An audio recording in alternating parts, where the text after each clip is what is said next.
Assistant Ruler presents Chocolate Yoddah Live.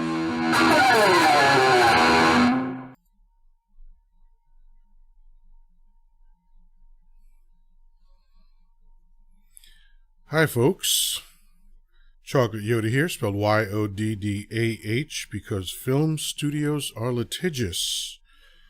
Welcome to another installment of Chocolate Yoddah Live. Today is Tuesday, June 20th, 2023. And I want to ask a question, but it's going to take a little bit before I get there.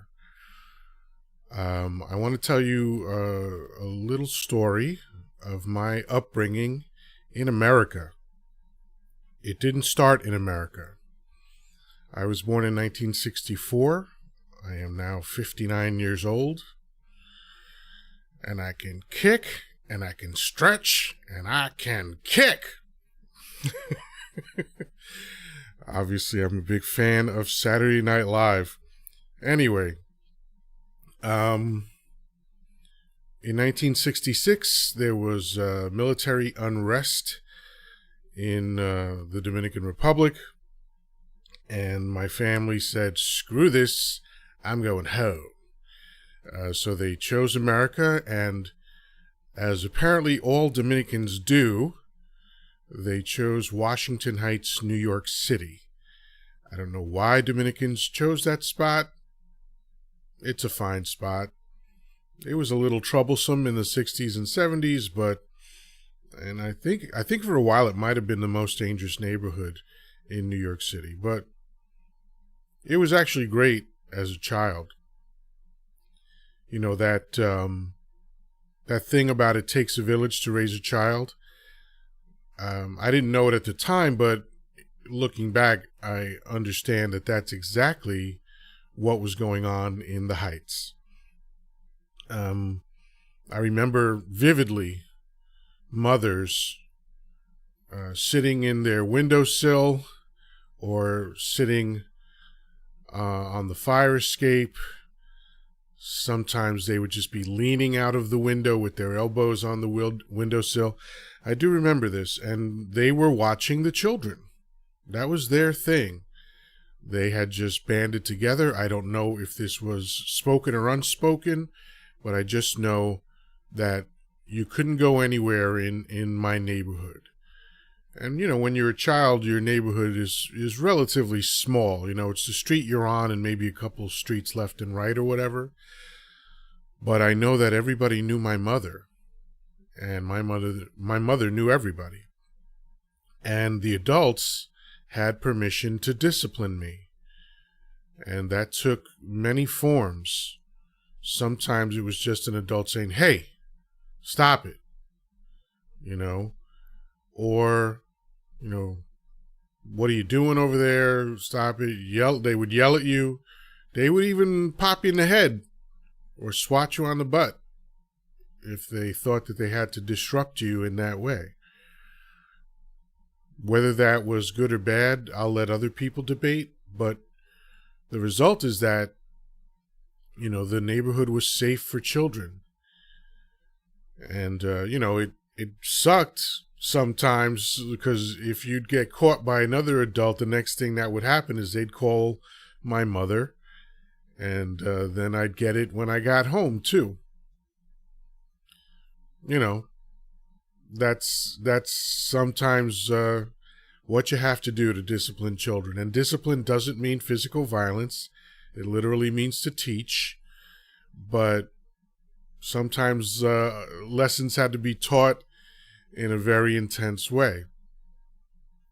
Again, that wasn't my default when I raised my child, but it's not like it never happened. So the Dominican section of Washington Heights, and I guess now it's probably mostly Dominican, but back then it was more multicultural. There were a lot of Jews there.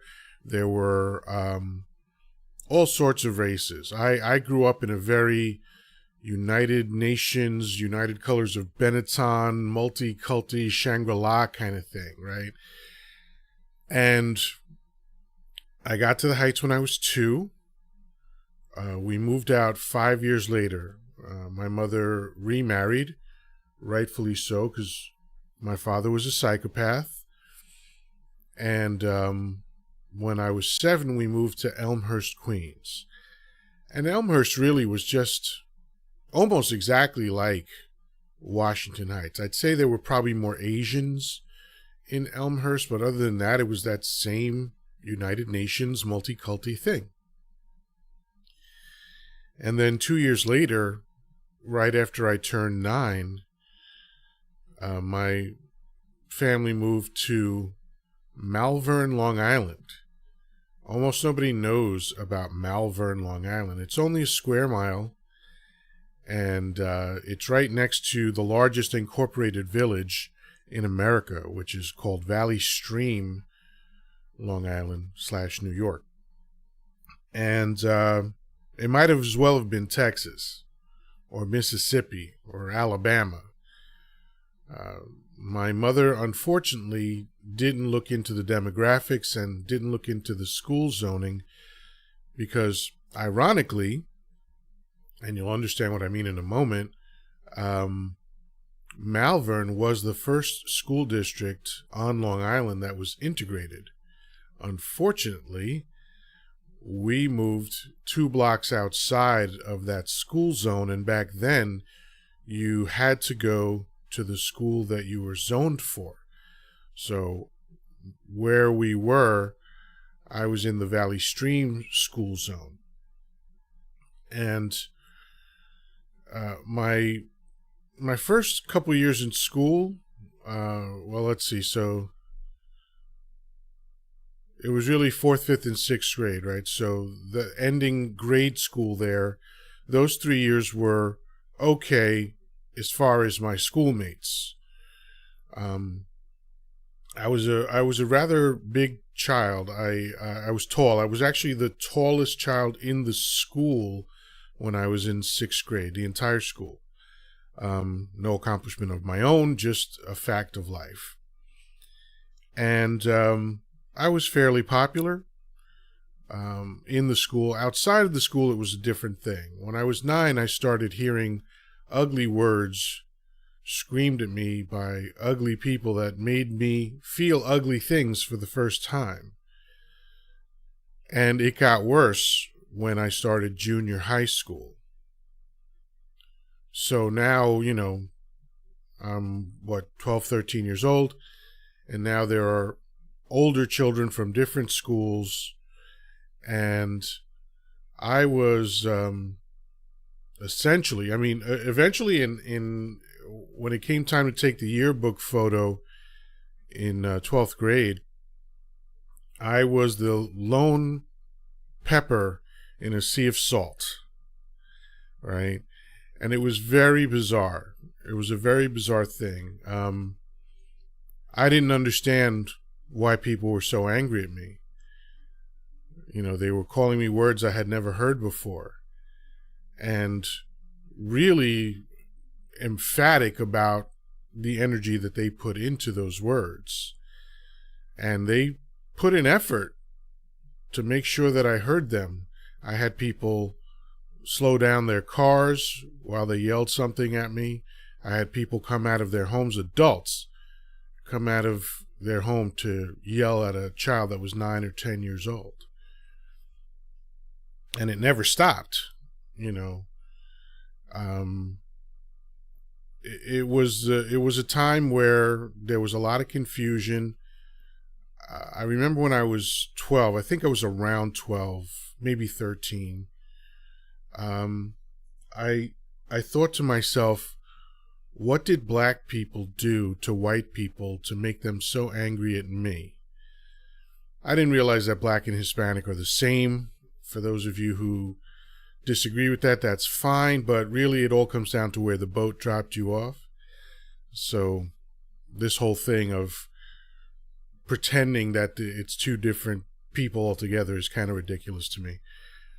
It also makes me laugh when people say I don't look Dominican. I'm like, you clearly have never been to the Dominican Republic. No one looks Dominican there. because there's no Dominican look. That little island was conquered by a lot of people. So in my family, I have people black as night and white as snow and everything in between. In my opinion, there is no Dominican look, but whatever. But aside from that, what I experienced as a child was traumatic. And I definitely experienced trauma. I definitely experienced a little PTSD because for years I was sort of always on high alert. I never knew what was going to happen when I left my home. And, you know, that affects you. That affects you. And I've subsequently dealt with that and gotten over it. It's not an issue in my life. I still don't like it if police lights come on behind me and I have to pull over. Luckily, that's rare. But I don't fly into a panic. I don't start to sweat, and that did happen for a while. You know, if I saw a group of guys walking my way, I'd get nervous. And again, this is when I was a teenager. I'd get nervous, and I would just start to mentally prepare for violence. And luckily, when I was in, I believe, ninth or 10th grade, it happened fairly young. It was right after I started martial arts, so I must have been 13. So ninth grade, let's say. I had an incident where it was kind of made evident that I was a little unhinged because someone tried to pick a fight with me and I went kind of ballistic. I know that sounds like cannibalistic. I went kind of ballistic and got a reputation for being a little crazy. So the stuff at school started to calm down because people figured that it was really not worth the effort to pick on me. And that was cool, but that feeling lingers. And it wasn't until my 20s that I was able to reconcile all of that and start to calm down. But ultimately, you know, I understood and understand to this day what it feels like to be out of place, to feel like you don't belong. And, luckily I had those first 9 years where life was very different. It was beautiful on a lot of levels. It was hard on some levels because, I was being raised by a single mother. And if you look at the statistics, that usually doesn't end well.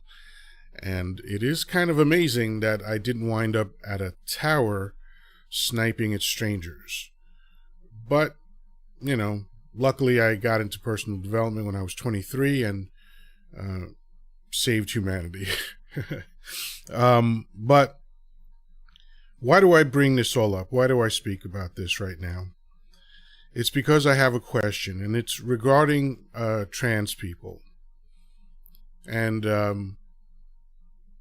I think it's unfortunate that I need to constantly make this disclaimer, but I know that I do, so I will. I have zero issues with anyone who says that they are trans. I wish them no harm. I wish them no ill will. I feel no ill will. I want them to be happy and to thrive and to have all rights afforded to everyone else. So, with that explanation, it doesn't mean that I don't have questions. And I do. And this is what my question is based on. It's based on my understanding that I can understand something intellectually but not know about that thing because I've had no direct experience, right? So because of my feelings of isolation, my feelings of being out of place as a child, I understand intellectually the idea that a trans person puts forward when they say, I feel like I'm in the wrong body, or I feel like I'm the wrong gender. A woman will say, I feel like I should have been a man, or I feel like I am a man. A man will say, I feel like I should have been a woman, or I feel like a woman. So I'll give you an example of an area where I have understanding, but I have no knowledge, and that is giving birth, right? Women will proudly proclaim that there's no way a man can know what childbirth is like, and they're right. They are 100% correct. There's no way for me to know what childbirth is like. I can understand what it is because I have the capacity to read and listen. And in school, we had biology class. They showed us a film, that very violent, horrific film. Who knew about the afterbirth? Yikes. But, and of course I did see that firsthand when my son was born. But, in both of those examples, I was merely observing.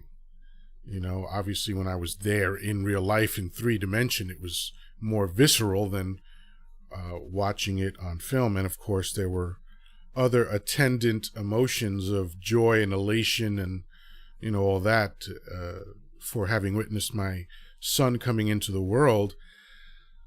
But I was smart. When my son was born, I did not stand by the business end. I stood up by my wife's head and shoulders. I didn't want to see that whole violent thing take place, so I stayed away from the business end. As a matter of fact, it reminds me of a question, well, really an answer to a question posed to Robbie Williams. And for those of you who don't know who he is the most successful singer in England. He was part of a boy band called Take That, and then he embarked on a solo career, hugely successful. He broke just about all the records. Anyway, he was on some talk show, and they asked him if he was there when his child was born, and he said he was. And they said, what was that like? And he was standing by the business end. So this was his answer. He said it was like watching my favorite pub burn to the ground. That's the best answer to that question, which is why I did not stand by the business end, because I did not want to experience that. And had I stood by the business end during my son's birth, I'm certain that I would have felt the same way that Robbie did. And, I don't know if I would have been able to recover, but apparently guys do. But, more power to them. I don't know what that's about, and I'm glad that I don't know. So anyway, having the intellectual knowledge and the experience of seeing childbirth, I can say that I understand it. I understand how a child comes into the world. I understand that I'm half of the equation, but I don't do the heavy lifting. And really, if you think about it, a man's participation in that is mostly fun, except for having the burden of feeding that child for decades. But I understand what it is, but I don't know. There's no way that I can know. And conversely, there's no way a woman can know what being a man is.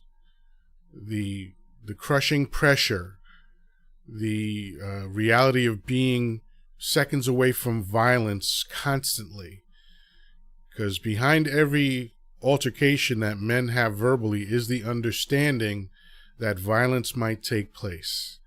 And you might be the loser in that violence. And we also see that the world treats us more violently than they treat women because, quiet as it's kept, more men suffer from violent attacks than women do. And I don't want to get into that, but that is a true statistic. So violence is more a part of a man's life than it is a woman's life. I wish it wasn't part of anybody's life, but it is. So there's certain things about a woman that I can't know. There's certain things about a man. The other example that I would cite is a male libido. There's no proof of this, but supposedly Socrates said the male libido is like being chained to a madman. I understand what he means by that, and I know what he means by that.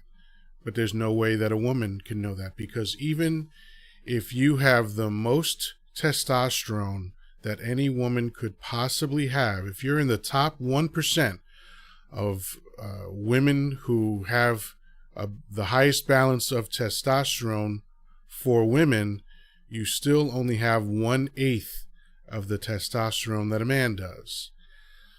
So you can't know. So this is where my question about being a trans comes into play. And again, it is a question. It is not meant to be a point. It is not meant to be a stance or a belief. It is simply a question, because when you're presenting something that is off the beaten path, I don't think it's unreasonable for people to have questions about it. You're talking about an experience that very few people, very few humans have. So please allow the questions once in a while. So when a woman says she feels like a man, my question is, how do you know? How do you know that that's what you're feeling? When a man says that he feels like a woman, how does he know? I would have the same question, right? Based on everything that I just said, and my understanding, my compassion, my empathy for someone who feels out of place, I still have that question. Like, and it's I don't think it's an important question. I'm just curious. Like, all you have to go by, and this is both a man and a woman, all they have to go by is what they have observed. They've been the observer, not the participant. Biologically, if you're a man, you're a man. Biologically, if you're a woman, you're a woman. How you feel is your right. You can feel any way you want. That's fine. I will never take issue with that. I just wonder, when a man says, I feel like a woman, I want to know, how do you know?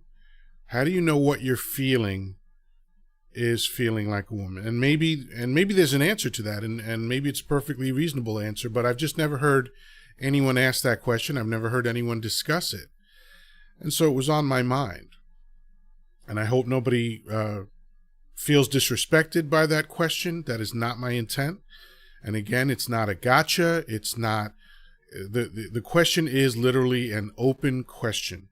There's no rhetoric to it. There's no other agenda besides someone providing that answer for me. What was that like? If, let's say you're a man, you were born a male child, and at some point it started to occur to you that you didn't feel like a man and you felt more like a woman. I would love to hear what that's like. I'd love to know as much as I can about that, because I think that's interesting. It's something very common in storytelling, right? You tell the origin story. So that's part of the origin story of a trans person that I've never heard. So I hope to hear it.